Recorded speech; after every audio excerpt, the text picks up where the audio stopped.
Olá, queridos irmãos do Evangelho no Lar Online, do Grupo Espírita Paulo de Tarso, do Rio de Janeiro, o nosso GEPT RJ. Estamos aqui para mais um encontro abençoado do Evangelho no Lar. Sabedores que somos, né? Que quem cultua o Evangelho faz da própria casa um templo de Cristo. Nós estamos aqui reunidos nesse propósito de amor. Eu, Norma, aqui do Rio de Janeiro, em companhia da nossa querida irmãzinha Vânia, lá de Uberlândia, Minas Gerais. Hoje, nós daremos continuidade ao capítulo 16, intitulado Não se pode servir a Deus e a Mamon.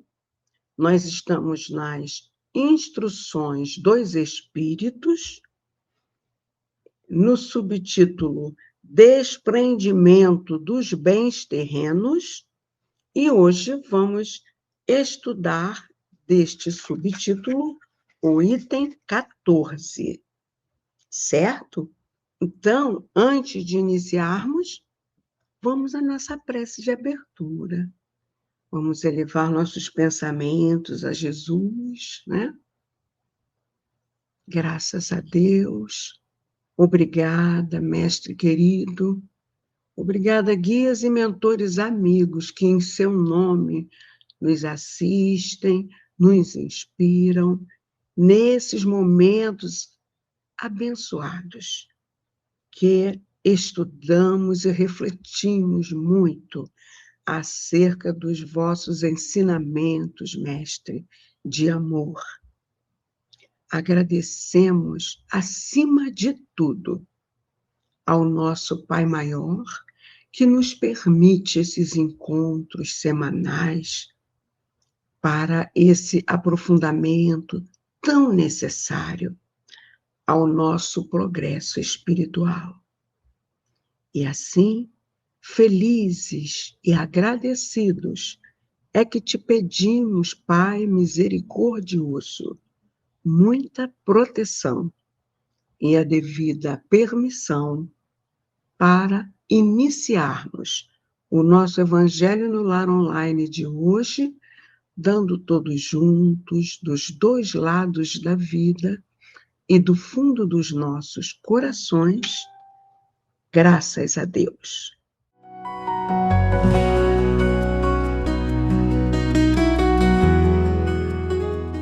Como eu disse, vamos iniciar esse item 14, né?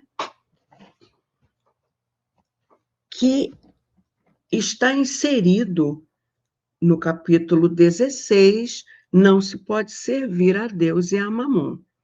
Pelo estudo que já estamos fazendo, né, ao longo das semanas anteriores, já entendemos que servir a Deus é estar em comunhão, buscando esforçar-se para cumprir o que as leis de Deus determinam.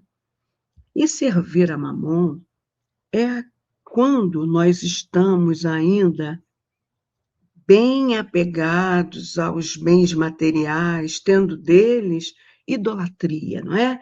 Idolatria ao dinheiro, que nos leva à avareza, né? À ganância, situações que nos complicam. Quando a gente reflete acerca dessa frase, não se pode servir a Deus e a Mamon, ela sintetiza o papel fundamental de cooperação entre o mundo espiritual e o mundo físico, meus irmãos, para a evolução da humanidade. Porque ela destaca que a regeneração do planeta, a passagem de um mundo de expiações e provas para um mundo de regeneração, que o primeiro parágrafo logo desse item vai falar, não é apenas uma mudança estrutural, mas uma transformação moral que depende de uma ação conjunta dos benfeitores de luz que nos assistem, nos inspiram a nós encarnados, não é? E que depende da nossa ação aqui na matéria, nesse esforço de melhoramento contínuo. Em resumo, a mensagem central deste item 14 é que as verdadeiras riquezas não são as virtudes, são as virtudes da alma, e que os bens materiais devem ser usados para o bem, com desapego e a consciência de ser um administrador da providência divina. Vamos então à leitura do item? Essa mensagem é do espírito Lacordaire, Constantina, 1863. Diz ele: venho, meus irmãos, meus amigos, trazer meu óbolo para vos ajudar a marchar corajosamente no caminho do aprimoramento em que entrastes. Nós nos devemos uns aos outros, não é senão por uma união sincera e fraternal entre espíritos e encarnados que a regeneração será possível. Ou seja, Lacordaire, ele inicia a sua mensagem, meus irmãos, trazendo o seu óbolo, ou seja, a sua contribuição para ajudar ao homem encarnado a marchar corajosamente no esforço do seu aprimoramento moral. Quando ele diz, nós nos devemos uns aos outros, implica que ninguém evolui sozinho, não é verdade? A relação entre espíritos desencarnados, mentores, guias, espíritos elevados e nós encarnados, entendeu? É de dependência mútua para o progresso.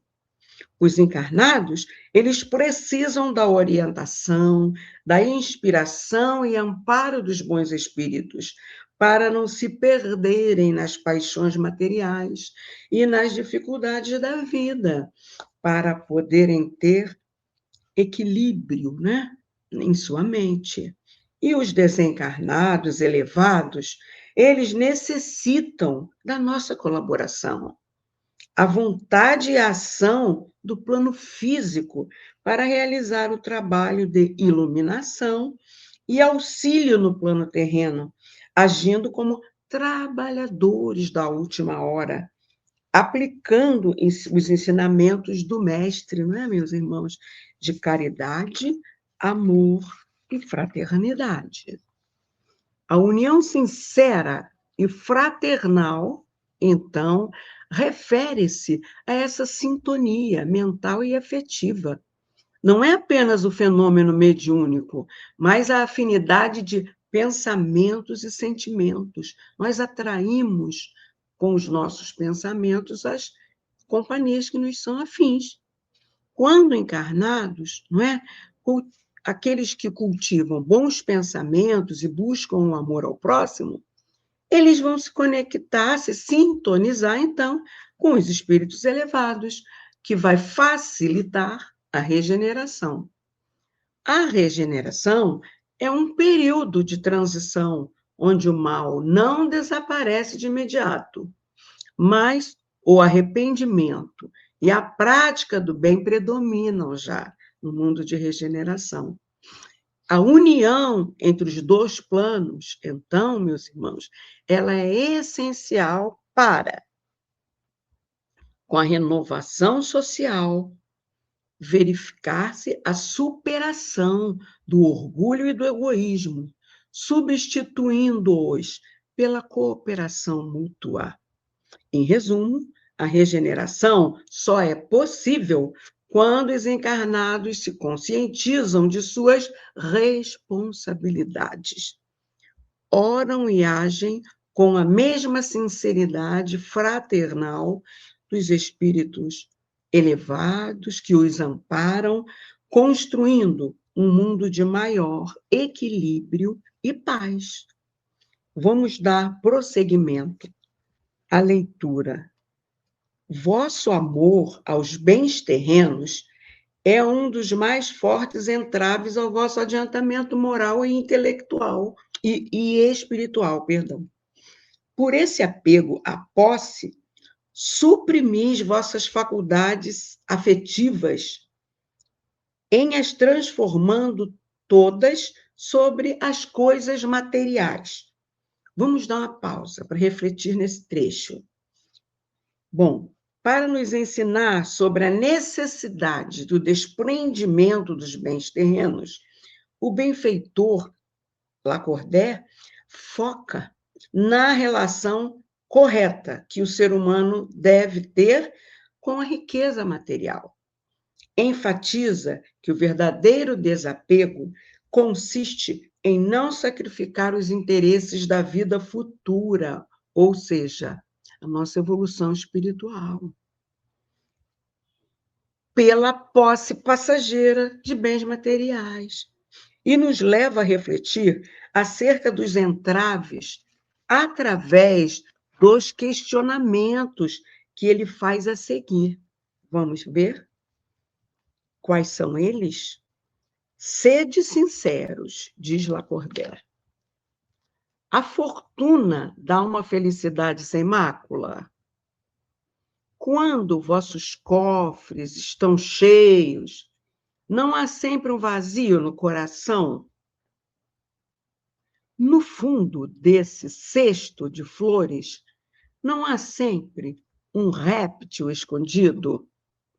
Vamos refletir acerca desses questionamentos que ele nos fez?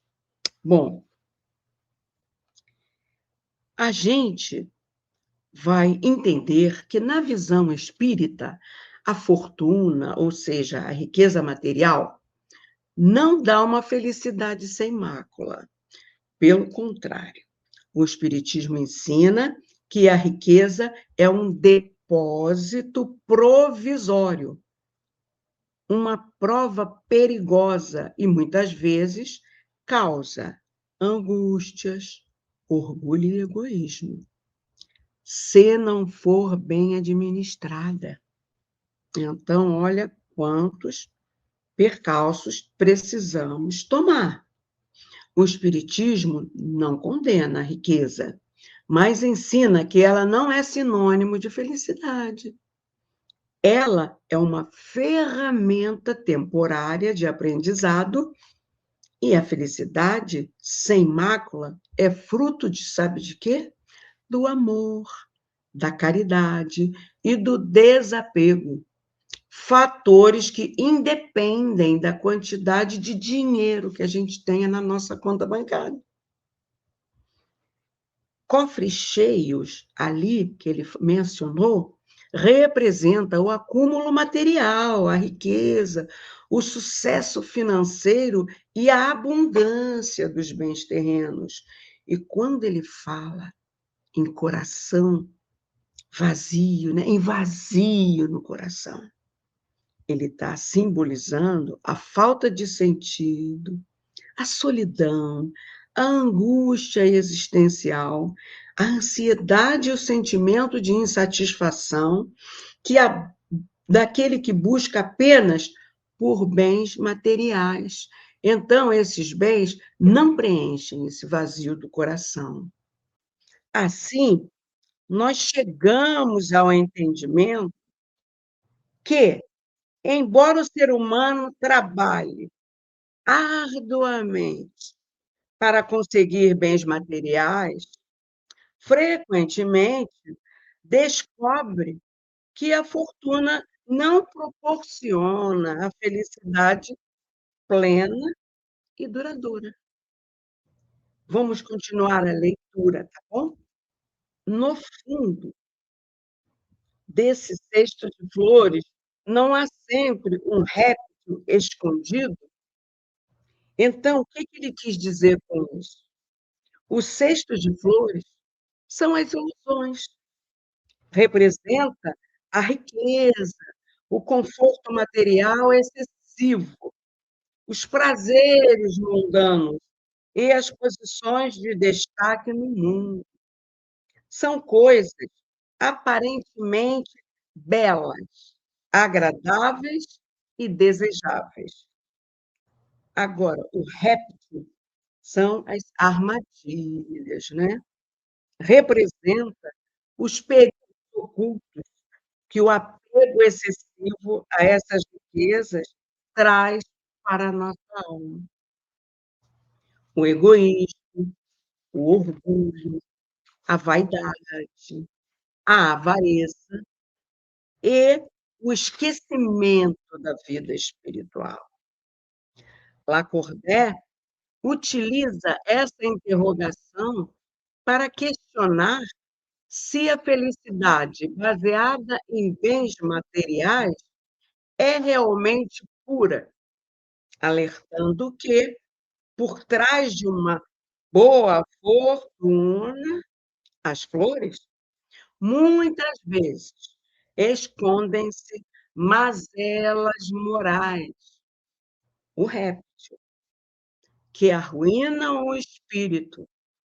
Então, essa frase serve como um alerta para o desapego.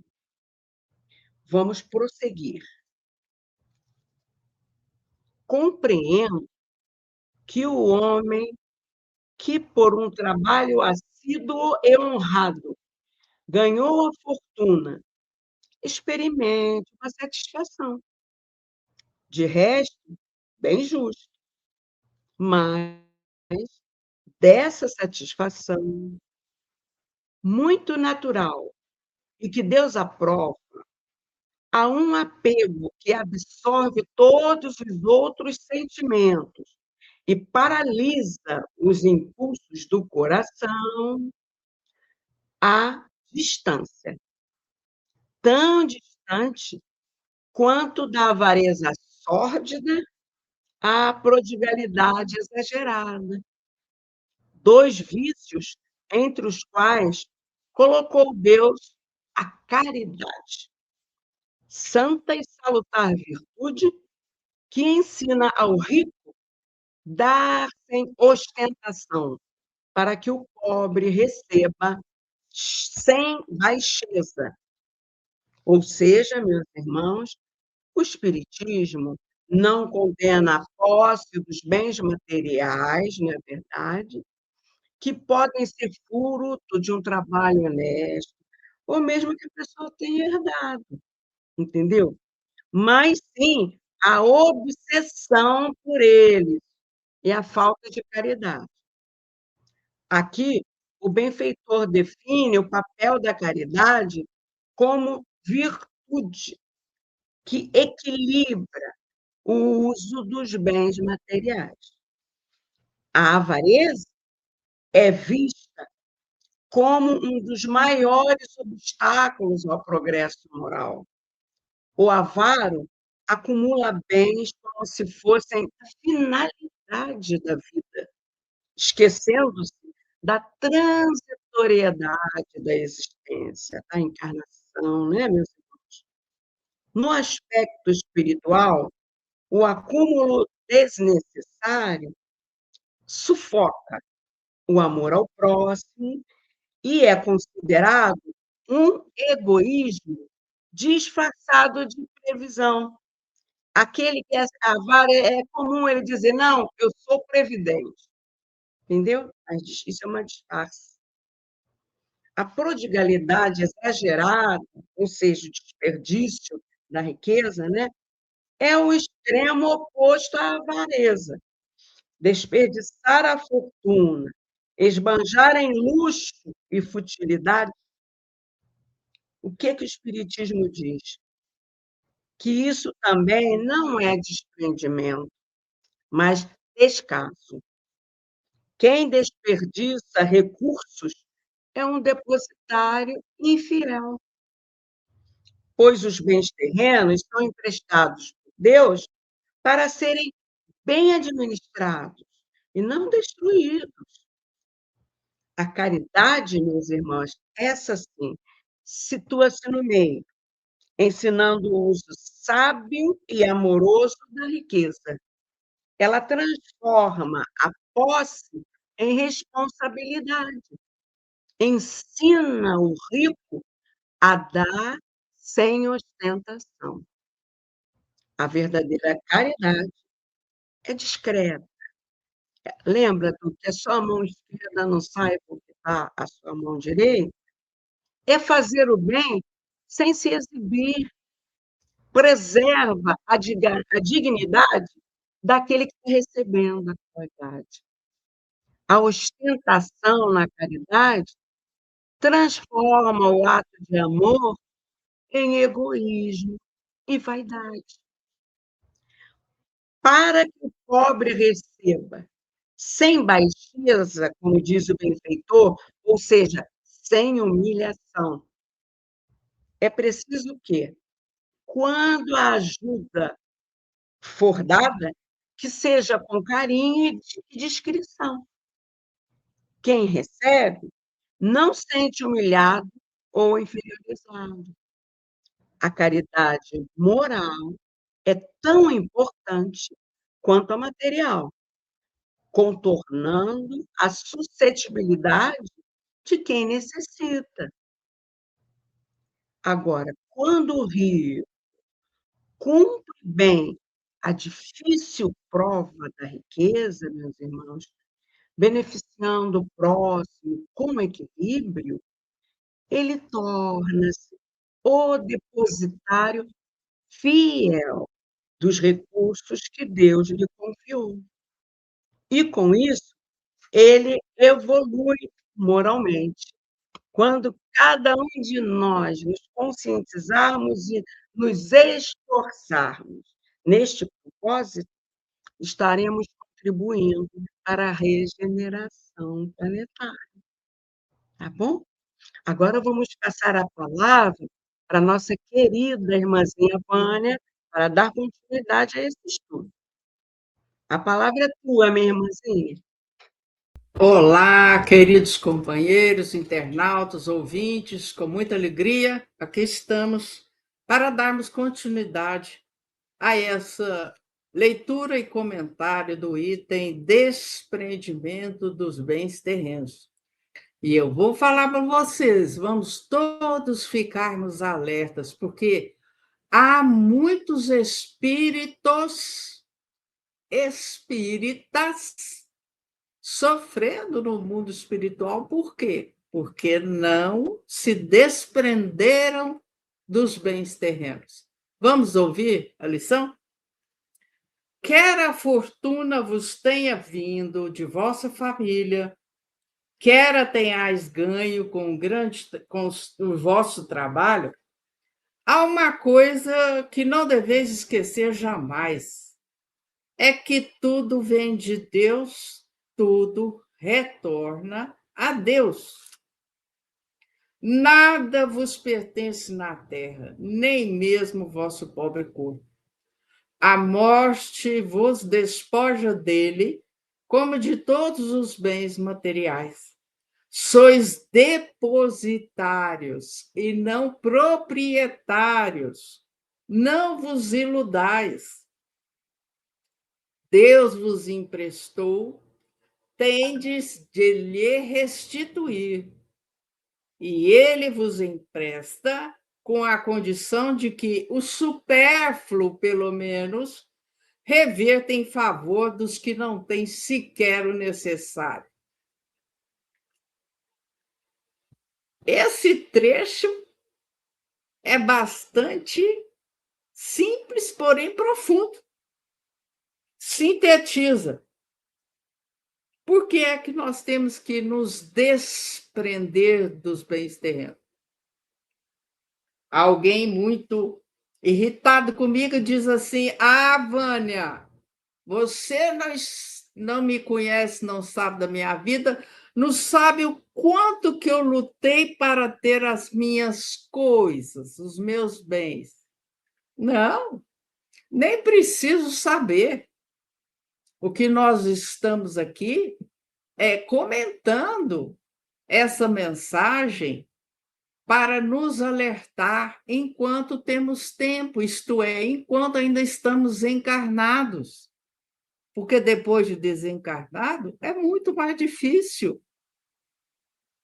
Já como adultos é difícil nós mudarmos hábitos, ideias, convicções.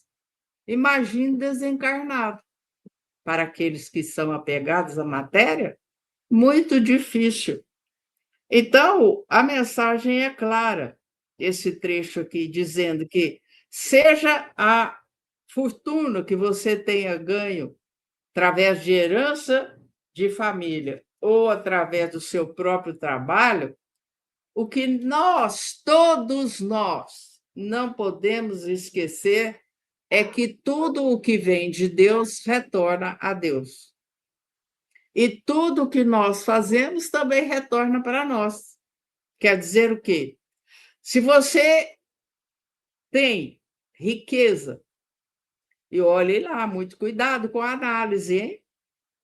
Há muitas pessoas que não se consideram ricas. Elas têm casa, têm o carro, têm todo o conforto, todos os eletrodomésticos, os mais modernos, o celular idem, né? Pode ter até um pequeno sítio ou uma casa de campo e tudo mais, e a criatura ainda não se considera rica. Ai, que engano quem pensa assim. É? Então, por que que tudo isso acontece? Esse apego, o materialismo. A criatura se esquece de que ela chega aqui sem nada, nua, e sai daqui com roupa no corpo, mas em espírito, sabe-se lá. Leva nada, leva apenas o que aprendeu e o que fez, de bom ou de ruim. Aí é que o bicho pega, né? Por quê? Quando nós estivermos diante do nosso mentor e dos espíritos que cuidam da desencarnação, né? Nós seremos perguntados o que é que nós fizemos dos compromissos assumidos antes de reencarnar, daquilo que nós combinamos, aceitamos e assinamos lá no plano espiritual. Aí alguém mais apressado, Vânia, não me lembro, não quero nem saber. Lembra sim, está tudo gravado lá, fica tudo arquivado num potente hardware. O disco potente, né? Fica tudo gravado lá. E aí, então, a morte ou desencarne vem a qualquer hora e nos pega tudo, tira tudo. Né? E muitas vezes a criatura não aceita o que acontece depois. Muitas vezes famílias se separam por brigas por conta de herança. E aí a criatura se põe como vítima. Fui eu que trabalhei, eu que lutei. Por que que está acontecendo isso? Então, Deus nos empresta a fortuna para nós fazermos o quê? Para que, pelo menos, com o supérfluo, nós possamos auxiliar os que não têm sequer o necessário. Não é aquela coisa assim de dar aquela esmola de qualquer jeito só para que você, entre aspas, fique com a consciência tranquila. É o grande desafio, meus caros. E isso começa com o nosso próximo mais próximo. Quem é o nosso próximo mais próximo? São aqueles que compõem a nossa família, a nossa parentela, os vizinhos, os companheiros de trabalho profissional, os companheiros de tempo religioso. Não é preciso buscar só debaixo de ponte, viaduto, assentamento, favela, beira de estrada, praças. Sabe por quê? Porque muitas vezes a maioria olha para frente, não olha para o lado, nem para o lado de cá, nem para o lado de lá. E muitas vezes alguém próximo a nós está passando uma grande necessidade. Então, aquilo que nós pudermos colaborar para suavizar o sofrimento, ou para que a criatura recupere um pouco do bom ânimo para ir à luta, ou para continuar a sua luta, nós devemos fazer. Até porque, se nós não ainda tivermos o amor dentro de nós, sabem por quê? Porque eu tenho que pensar assim: e se fosse eu no lugar dele ou dela? Como eu gostaria de que me tratassem? O que eu gostaria que fosse feito em meu favor? Aí alguém bravo também já fala assim: ah, Vânia, mas eu já faço muito. Estamos perguntando isso. A questão é fazer sempre que a necessidade surgir diante de nós. E fazer sem humilhar, sem constranger. Fazer como se estivéssemos fazendo para nós. Nada de dar verduras, frutas podres, cereais carunchados. O que eu não quero para mim, eu não quero para o outro, meu caro.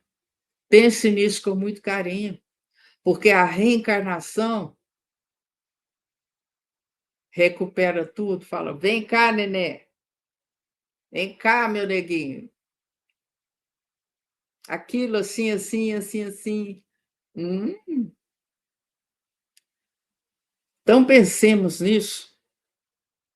A lição tem muito ainda a nos falar. Esse item é grande, mas de pouco a pouco nós vamos assimilando os ensinamentos do Espírito, para que nós possamos semear felicidade para a vida futura. E, quiçá, até ainda nesta vida. Depende de Deus e de nós, não é verdade? Agora, para dar mais uma clareada nesse item maravilhoso, nós vamos ler do livro Vivendo o Evangelho, volume 2, pelo espírito André Luiz, numa psicografia de Antônio Baduy Filho, a lição 207, que se intitula Não Sobra. Você tem empresa, entrega-se todo a ela, ama cada lucro do negócio e não sobra amor ao empregado. Você tem carro, cuida sempre dele, ama cada componente e não sobra amor ao passageiro. Você tem casa, é exigente nos cuidados, ama cada móvel e enfeite e não sobra amor ao serviçal.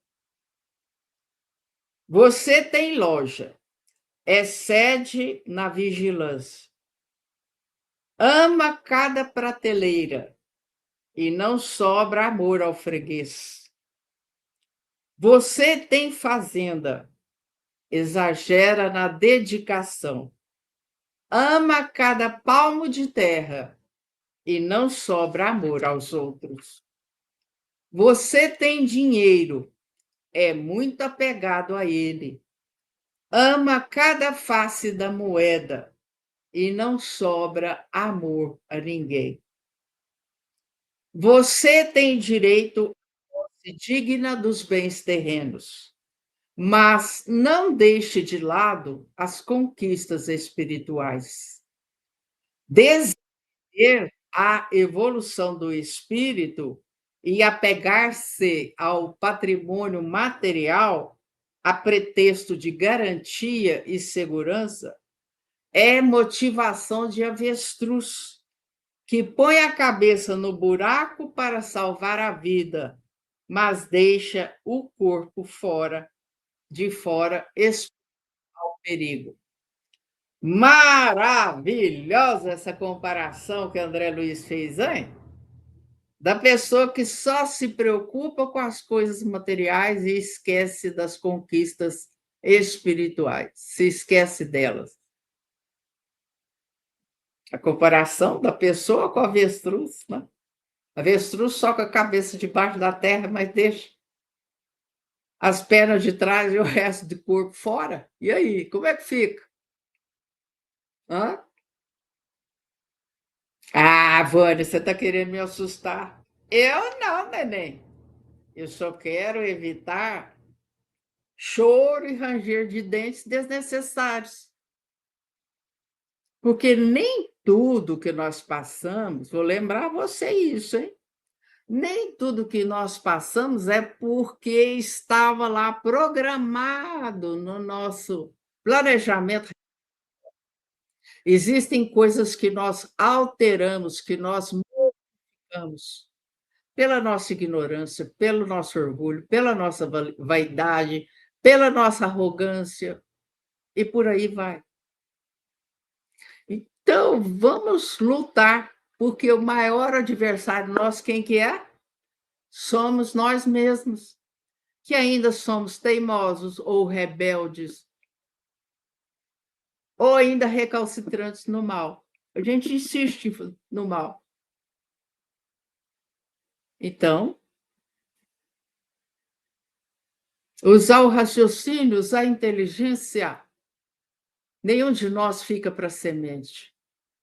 Teimando ou não, nós continuamos a nossa jornada evolutiva de progresso no mundo espiritual, neném. Então, não fique batendo cabeça na parede por pouca coisa, tá? Pense nisso, porque nós estamos aqui falando para todos nós, encarnados e desencarnados, para que nós aproveitemos melhor o tempo para fazermos o bem, para fazermos a caridade. É claro, gente, que de uma vez só ninguém faz tudo. Mas se nós darmos o primeiro passo hoje, amanhã será mais fácil, não é verdade? Agora, amigos, é o momento de nós pedirmos a magnetização de nossas águas. Lembre-se de que é preciso tomá-la pelo menos 3 vezes ao dia, numa quantidade equivalente a uma pequena xícara de café. Essa água vai nos fortalecer em nossas necessidades, seja para o melhor sono, seja para a alimentação mais adequada, seja para o controle do nosso humor, né? Para que nós não fiquemos agressivos, mal-humorados com as pessoas. Enfim, para que nós harmonizemos o nosso corpo físico, o nosso espírito, que se aquietando, todas as nossas camadas, né? Não vou ficar citando todas, não precisa. Que nós nos harmonizando, nós vamos nos sentindo cada vez mais fortalecidos para vencermos os desafios diários. Então, com a sua água aí numa garrafa, no recipiente, de preferência transparente, nós vamos agora, com o pensamento em Jesus, pedir a medicação de que nós necessitamos.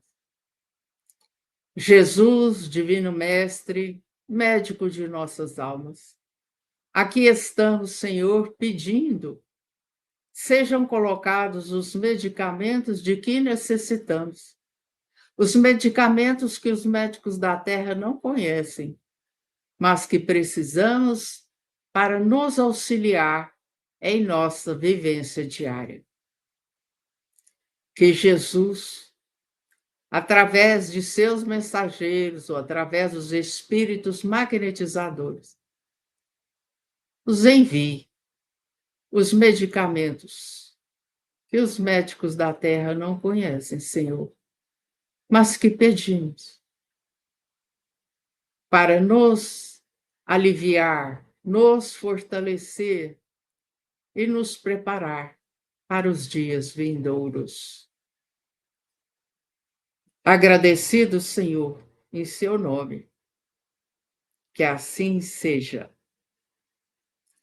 Pois é, agora chegamos ao final de nosso encontro de hoje, do nosso Evangelho no Lar online, do Grupo Espírita Paulo de Tarso, do Rio de Janeiro.